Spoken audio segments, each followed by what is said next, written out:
직관, 인투이션은 우리가 보는 것만으로도 그것을 알 수 있는 것을 말합니다. 사전적으로 말하자면 감관의 작용으로 직접 외계의 사물에 관한 구체적인 지식을 얻음이라고 말합니다. 자, 제가 여기서부터 좀 시작을 하고 싶은데요. 신앙이 여러분이 생각하기에 직관적인 것 같으세요? 아니면 비직관적인 것 같으세요?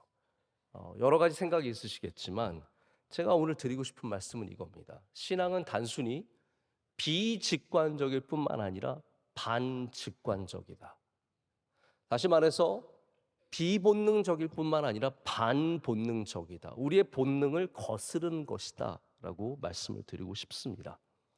자, 우리 모든 인간은 직관과 본능을 갖고 있는데 이게 다 각각 좀 다릅니다. 예를 들어서 이거 한 귀로 듣고 한 귀로 흘리시는 얘기인데, 여자는 남자에 대해서 혹은 사물에 대해서, 사건에 대해서 그 감정을 느낌만으로도 다 알 수 있대요. 느끼는 거죠. 남자는 여자가 말해 줘야만 알 수 있다고 합니다. 그래서 남자가 제일 두려워하는 말이 뭐냐면 당신 뭐 잘못했어예요. 우리는 그런 직관력이 없어요. 설명을 해줘야 내가 뭘 잘못했구나, 내가 죽을 죄를 졌구나 라는 것을 비로소 알게 된다는 거죠. 우리 각각의 본능이 있고 직관이 있고 다양한 본능이 있다는 그러한 뜻일 겁니다. 자, 그러면 신앙이, 우리가 신앙생활할 때 다 본능적으로 직관적으로 할 수 있다면 얼마나 좋겠습니까? 내가 느끼는 대로, 내가 생각하는 대로, 내가 갖고 있는 생각대로 쭉 하면 참 좋겠지만, 그러나 여러분 한번 돌이켜 보십시오. 신앙의 중요한 부분들은 대부분 직관적이지 않습니다. 우리의 본능을 거스르는 일들입니다.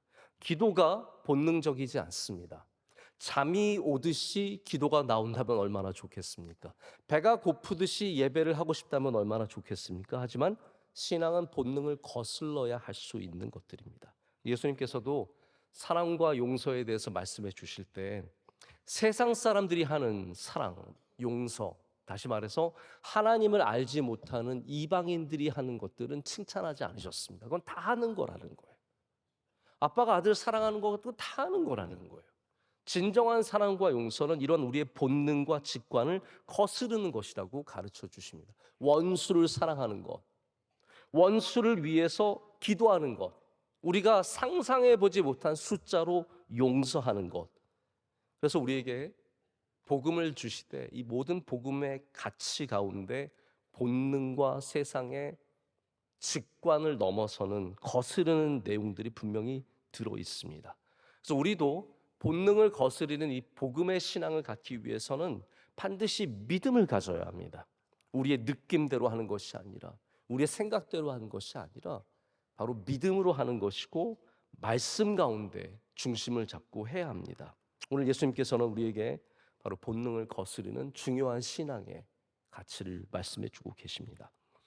우리가 오늘 말씀을 24절부터 읽었지만 이제 원래 이 사건의 시작은 20절부터입니다. 제 본문이 너무 길어서 좀 짧게 잘라서 말씀을 드린 거고요. 20절부터 시작되는데 여기 세베대의 아들들의 어머니가 예수님께 나와서 예수님께 부탁을 합니다. 저는 이 마태복음이 다른 복음서에 없는 세베대의 아들들의 어머니가 말씀하시는 내용을 담은 것이 한 중요한 포인트라고 생각합니다. 다른 복음서는 이 내용들이 있지만 높고자 하면 낮아져라 이런 말씀들이 있지만 이것을 세베대의 아들들의 어머니, 이것 굉장히 복잡한 얘기입니다. 세베대의 아들들의 어머니라는 표현을 쓰는데 이분이 말씀을 시작하심으로 이 사건이 시작이 됩니다. 마태복음이 이렇게 이 부분을 강조하는 것은 뭔가 하고 싶은 얘기가 있기 때문입니다. 그리고 마지막에 우리가 무슨 얘기를 마태가 하고 싶었는지, 이 복음이 하고 싶었는지를 다시 한번 생각할 기회를 갖겠습니다. 세베대 아들들의 어머니가 예수님께 나와서 당신이 보좌에 앉으실 때 내 한 아들은 당신의 우편에, 다른 아들은 당신의 좌편에 앉게 해달라고 부탁합니다. 이 두 아들이 누구입니까? 요한과 야고보입니다. 요한은 여러분 너무나 잘 아실 거고, 야고보는 성경에 세 명의 야고보가 나옵니다. 그래서 우리가 오늘 만난 이 세베대의 아들들 중에 한 야고보는 큰 야고보다라고 부르고요. 그리고 제자 중에 또 다른 야고보가 있습니다. 알페오의 아들, 또 다른 야고보가 있는데 그 야고보는 작은 야고보라고 부르고요. 성경에서 또 다른 중요한 야고보가 있습니다. 바로 예수님의 동생 야고보입니다. 우리 사도행전에 나와서 초대교회의 훌륭한 지도자로서 중심을 잡아주는 그 야고보가 있어서 세 명의 야고보가 있는데 오늘 큰 야고보의 이야기입니다. 여기 이 두 아들들은 한마디로 귀한 집 아들들이에요. 뭐 우리 다 귀한 집 아들들이죠. 귀한 집 아닌 집이 어디 있겠어요?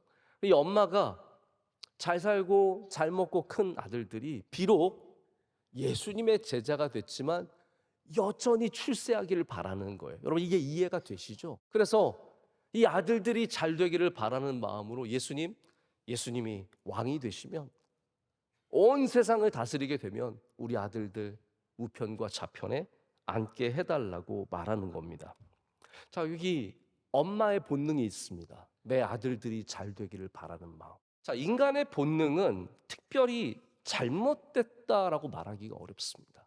우리가 좋은 것을 먹고 싶은 것, 좋은 것을 갖고 싶은 것, 좋은 데 살고 싶은 것, 잘 되고 싶은 것, 행복하고 싶은 이 마음들은 잘못되지 않았습니다. 하지만 이것을 기억하시길 바랍니다. 우리의 잘못되지 않은 본능을 이루려고 할 때 우리에게 필요한 것은 본능이 아니라 반본능입니다.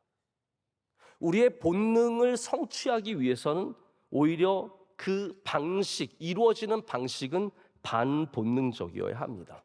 예를 들어서 예쁘고 싶은 것은 누구나 갖고 있는 본능입니다. 하지만 예쁘려면 본능을 거슬러야 돼요. 어떻게 해야 됩니까? 쉬고 싶은데 운동해야 되고요. 많이 먹고 싶은데 적게 먹어야 합니다. 이렇게 반본능적인 방식이 있어야만 본능을 이룰 수 있는 겁니다. 그래서 예수님께서 오늘 우리에게 주시는 복음의 핵심적인 가치는 뭐냐면 너가 원하는 대로 사는 것, 그것이 잘못된 게 아니라 그것을 이루기 위해서는 복음적인 삶을 살아야 한다고 가르쳐 주시는 겁니다. 그것이 무엇입니까? 높아지고자 하는 자는 낮아지라는 거예요. 여기 소위 치맛바람이라고 할 수 있는 세베대 아들들의 어머니가 그 두 아들들을 높여달라고 하는데 이들만 비난할 수 있겠습니까? 우리 오늘 말씀을 보면은 다른 제자들도 별반 나아 보이지 않습니다. 다 비슷한 거예요. 제자들은 이 사건에 대해서 분노합니다. 어떻게 그럴 수 있느냐? 너희 둘만 잘 되려고 하느냐? 자, 그러면 제자들이 어떠한 마음으로 분노했을까? 야, 너희가 어떻게 높아지려고 하느냐? 우리가 낮은 마음을 가져야지. 이런 걸까요? 아닙니다. 제자들도 다 똑같이 높아지고 싶은데 내가 차지해야 하는 우편의 자리를 제가 차지하려고 하니까 화가 난 거예요.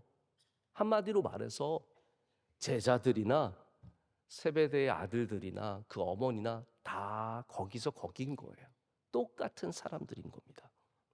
이들을 바라보시면서 예수님은 우리에게 본능을 거스르는 중요한 복음의 기술을 말씀하십니다.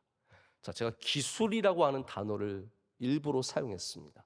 우리가 기술이라고 했을 때 테크닉이라고 생각을 하실 수 있는데, 그런데 오늘 말씀에 나오는 기술이라고 하는 단어는 영어로 번역할 때 테크닉이라고 하지 않고 뭐라고 하냐면 아트라고 합니다. 기술이 아니라 예술에 가까운 겁니다. 예술은 무엇입니까? 그냥 1분에 몇 타를 치느냐가 아니라 우리가 무엇을 하되 정교하고 아름답게 이루어내는 것을 바로 아트, 기술이라고 말합니다. 그런 의미에서 오늘 말씀의 본능을 거스르는 기술은 이 복음이 갖고 있는 아름다운 것을 우리에게 말해주고 있습니다. 여러분, 복음은 그냥 우리의 삶에 들어와서 가만히 자리 잡고 앉아 있는 게 아닙니다. 복음이 우리 안에 들어오면 복음은 능력이 있기 때문에 그 에너지로 말미암아 우리의 삶을 바꾸고 우리의 생각을 바꾸고 세상을 거슬러 올라가게 할 수 있는 힘과 능력을 우리에게 제공합니다. 오늘 예수님은 말씀을 통해서 반본능적인, 직관이 되었던 본능이 되었던 반이라는 단어를 제가 쓰고 있습니다. 카운터예요. 이거는 비본능적인 것이 아니라 역설적인 본능을 말합니다. 그래서 예수님께서 말씀하시기를 높은 곳을 바라본다면 낮은 곳에 있어야 한다. 지금 말씀하시는 거예요. 이게 복음이 갖고 있는 진리입니다. 26절 중반부터 시작하는 말씀에 이렇게 되어 있습니다. 너희 중에 누구든지 크고자 하는 자는 너희를 섬기는 자가 되고, 너희 중에 누구든지 으뜸이 되고자 하는 자는 너희의 종이 되어야 하리라. 아멘. 우리 모두가 사실은 섬기기보다는 섬김을 받고 싶어 합니다. 그게 우리의 본능입니다. 높아지고 싶어 합니다. 세베대 아들들과 제자들만 그런 게 아니라 우리 모두가 다 직관적으로 본능적으로 높아지길 원합니다. 그래서 교회는 어떤 곳이냐면 우리에게 바로 반본능적인 복음을 가르치는 곳입니다. 여러분은 이곳에 오셔서 그냥 여러분의 본능대로 직관대로 그렇게 신앙생활하는 게 아니라 교회에 오시면 우리가 세상에서 배울 수 없는, 세상에서 만날 수 없는 복음을 통해서 교육을 받아야 합니다. 복음의 기술을 제대로 배우셔야 합니다. 대충 배우면 다 엉망진창으로 만들어 버리죠. 뭔가를 배우긴 배웠는데 적당히 배우니까 그 배운 음식이 제대로 안 나오고 그 배운 물건이 제대로 안 나오는 겁니다. 우리가 제대로 복음을 배워야 여러분이 하는 모든 것들이 아름답게 나올 수 있는 겁니다. 복음이 내 안에 들어와서 나의 삶에 완전히 자리 잡은 기술이 될 때 그 복음을 통해서 여러분들이 바로 본능적인 일들을 이룰 수 있는 데까지 나아갈 수 있습니다. 복음은 우리의 삶의 위와 아래를 완전히 뒤바꾸는 일입니다. 아래였던 것이 위로 올라가고 위에 있던 것이 아래로 내려가는 것이 복음의 능력입니다. 높은 게 아니라 낮은 게 높은 게 되는 게 복음이고, 없는 게 아니라 나눠주면 더 풍요로워지는 것이 복음이라는 거예요. 복음을 안다면 우리는 본능을 이기고 직관을 이기고 내가 어렵지만 더 어려운 사람들을 바라보고 그들을 위해서 나눠줄 수 있다면 거기에서 천국이 이루어지는 거예요. 거기에서 하나님의 뜻이 이루어진다는 겁니다. 그게 복음의 능력 아니겠습니까? 원래 우리 본능은 순기능이 있습니다. 본능의 기능은 우리를 살리는 거예요. 여러분이 갖고 있는 모든 본능 가만히 생각해 보세요. 다 여러분을 살리는 겁니다. 배고픈 거 본능이잖아요. 맛있는 거 먹고 싶은 거, 그거 먹어야 사니까 본능인 것이고요. 이런 생존적인 본능이 분명히 있습니다. 생존을 위한 본능이에요. 자, 그런데 우리에겐 또 다른 본능이 있습니다. 우리 인간의 삶에는 파괴적인 본능이 있습니다. 그것은 살기 위한 본능이 아니라 높아지기 위한 본능이에요. 우리 인간은 조금 여유가 생기고 물질이 생기고 능력이 생기면 다 바벨탑을 쌓습니다. 그거는 인류 역사를 불문하고 사람들을 불문하고 다 모두가 하는 일입니다. 자원이 생기면 바벨탑을 올립니다. 그것이 우리의 본능인데 이런 본능이 우리를 파괴하기 때문에 예수님께서는 오늘 그 본능대로 살지 말고 복음대로 살라고 말씀하시는 겁니다. 여러분들 하나님을 믿으실 때도 종교적인 본능으로 신앙생활 하시면 안 됩니다. 우리가 종교적으로 갖고 있는 어느 정도의 감각들이 있습니다. 이렇게 하면 신이 우리에게 복을 주시겠지. 그게 우리의 신앙생활이 되어서는 안 됩니다. 내가 뭘 많이 내면 많이 돌려주시겠지. 이런 모든 것들은 철저하게 우리의 본능적인 종교 생활이에요. 이게 안 되기 때문에 하나님께서는 우리에게 말씀을 주시는 거예요. 우리의 본능대로 하나님 믿지 말고 말씀대로 하나님 믿으라는 겁니다. 그래서 하나님은 천천의 수양이나 만만의 기름을 기뻐하시는 것이 아니라 우리의 정성과 종교적인 본능을 기뻐하시는 것이 아니라 하나님의 말씀을 순종하고 순종의 제사를 드리는 것을 더 기뻐하신다고 말씀하지 않습니까? 하나님께서 우리에게 성경을 주신 이유가 있습니다. 우리의 생각대로 하지 말고 하나님의 뜻대로 믿으라는 겁니다.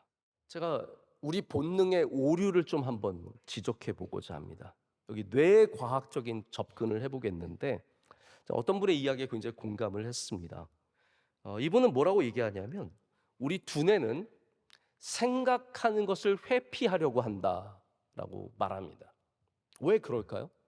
자, 우리 인간은 뇌가 큽니다. 다른 동물들에 비해서 뇌가 커서 무려 우리 몸의 2% 정도를 차지한다고 합니다. 뇌가 커요. 자, 그런데 쓰는 에너지는 2%를 쓰는 게 아니라 우리 몸의 20%를 쓴대요. 머리를 쓰면 피곤해요, 안 피곤해요? 피곤해요. 그래서 20%를 쓰기 때문에 머리를 많이 쓰는 사람들이 살이 잘 안 찌는 거예요. 근데 이분이 뭐라고 말하냐면 이렇게 뇌가 우리의 두뇌가 에너지를 많이 쓰기 때문에 가능하면 생각을 안 하려고 한대요. 그래서 이 시대에 생각 안 하고 볼 수 있는 유튜브의 쇼츠 이런 거 이게 제일 편하다는 거. 그냥 보면 돼. 설렁설렁 넘어가고 뭐 인스타그램 이렇게 보면은 생각 안 하면서 가만히 있어. 뇌는 쉬면서 뭔가 쾌락을 얻을 수 있기 때문에 다 거기에 빠진다는 거죠. 그러면서 이분이 지적하는 건 뭐냐면 우리가 척 보면 안다라고 말하는 것이 그게 능력이 아니라 뇌가 생각하기를 거부하기 때문이라는 거예요. 여러분 조심하십시오. 난 척 보면 알아? 그거는 뇌가 게으르기 때문이라는 거예요. 내가 지금까지 갖고 있는 경험과 생각과 내 안에 쌓인 데이터로 최소한으로 생각해서 하기 위해서 하는 일들이 척 보면 안다라는 거예요. 그래서 여러분 우리는 척 보면 아는 사람이 아니라 보고 기도하고 하나님께 나아가는 사람들이 되어야 합니다. 무엇인가를 결정할 때 나의 직관과 나의 본능만을 의지하는 것이 아니라 나는 뭐 성공했으니까 나는 많이 아니까 나는 보면 알아 이렇게 하다가는 금방 실패하게 된다는 거죠. 우리 그리스도인들은 생각하기를 게을러 하는 그러한 자리에서 일어나서 우리는 조그만 일이 있어도 하나님께 묻는 사람들이 되어야 하고 깊이 생각할 수 있는 사람들이 되어야 합니다. 자, 사도행전 16장을 보면 바울이 2차 선교 여행을 시작하면서 비두니아라고 하는 아시아로 가기를 원합니다. 이 아시아는 우리 극동아시아, 지금 대한민국, 일본, 중국이 있는 극동아시아가 아니라 근동이죠. Near East, 지금의 터키 지역의 아시아입니다. 아시아로 가려고 하는데 하나님께서 성령을 감동을 통해서 넌 거기로 가지 말라는 거예요. 그래서 마게도냐로 사람이 부르는 꿈을 꿔서 바울이 유럽 쪽으로 방향을 틀어서 가게 됩니다. 근데 여러분 저는 이거 굉장히 중요한 사건이라고 생각해요. 왜냐하면 여러분 바울이라고 하는 사람이 얼마나 귀한 신앙을 갖고 있습니까? 바울이 얼마나 귀한 믿음의 사람입니까? 자, 그러면 바울이 갖고 있는 계획과 바울이 갖고 있는 본능과 직관은 굉장히 복음적인 거예요. 바울이 지금 엉뚱한 죄를 짓기 위해서 비두니아로 가기를 원하는 것이 아니라 복음을 전하기 위해서 비두니아로 가기로 마음을 먹고 준비하고 있는데 그럼에도 불구하고 하나님의 뜻이 다를 수 있다는 말이에요. 그럼 이 얘기는 무슨 말입니까? 우리가 아무리 하나님을 열심히 믿어도 우리의 본능과 우리의 직관이 틀릴 수 있다는 말입니다. 목사여도 장로님이어도 여러분이 교회에서 30년 봉사하고 기도를 뜨겁게 해도 우리의 직관과 우리의 생각이 틀릴 수 있기 때문에 우리는 하나님 아버지께 묻는 일을 멈춰서는 안 됩니다. 우리의 본능대로만 따라가서는 안 된다는 말이죠. 예수님께서는 이렇게 본능을 거스르는 복음을 통해서 이 세상을 고치십니다. 우리의 삶을 고치십니다. 제자들을 부르시고 그들에게 이 세상에 많은 사람들이 다 주인 노릇하려고 하지만 너희는 그래서는 안 된다고 말씀해 주시는 거죠. 우리 성경에는 믿음의 사람들이 이 본능을 거스르는 이야기들을 많이 우리에게 전해줍니다. 아브라함은 익숙함의 본능을 거스리고 아비집을 떠나서 가나안으로 갔습니다. 다 자기 동네, 자기 언어, 자기 음식에 편한 겁니다. 이거를 벗어나기가 얼마나 어렵습니까? 아브라함은 게다가 아버지로서 아들을 사랑하고 살리려는 그 본능을 거스르고 하나님의 말씀에 순종해서 그 아들을 데리고 바치기 위해서 모리아 산을 올라갑니다. 본능을 거스리는 겁니다. 왕비였던 에스더는 살고자 하는 본능, 잘 되고자 하는 본능을 거스르고 아하수르의 왕에 나아갑니다. 죽으면 죽으리다. 여러분 그게 무슨 본능이며 직관입니까? 믿음이죠.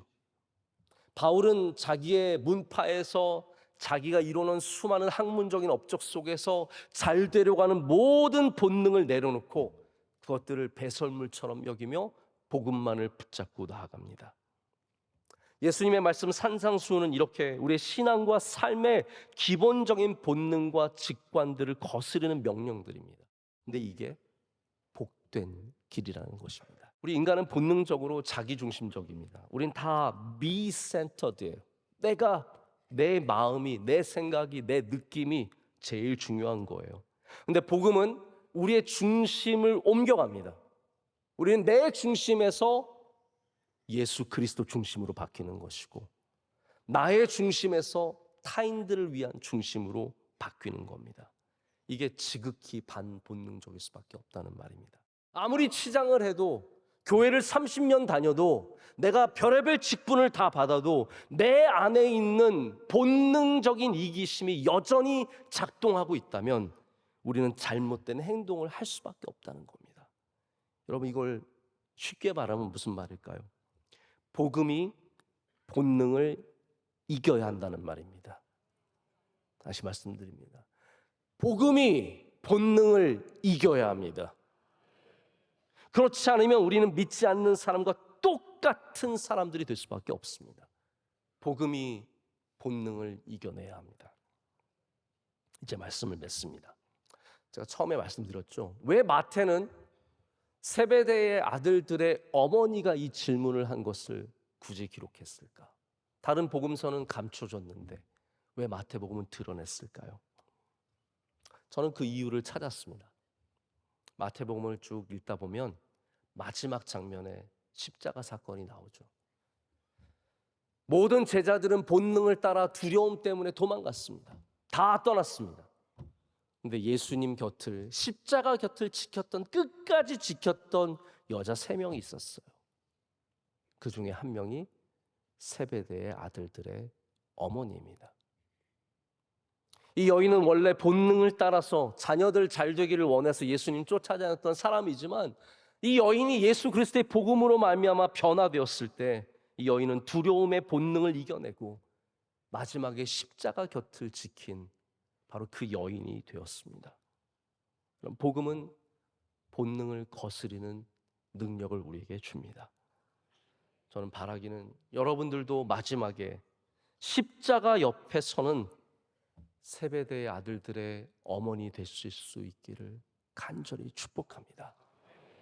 그렇게 우리 복음의 능력을 갖고 우리 본능을 거스르는 삶이 되기를 간절히 소망합니다. 기도하겠습니다. 하나님 감사합니다. 오늘 주님 곁으로 우리를 불러주시고 우리에게 말씀하여 주시니 감사합니다.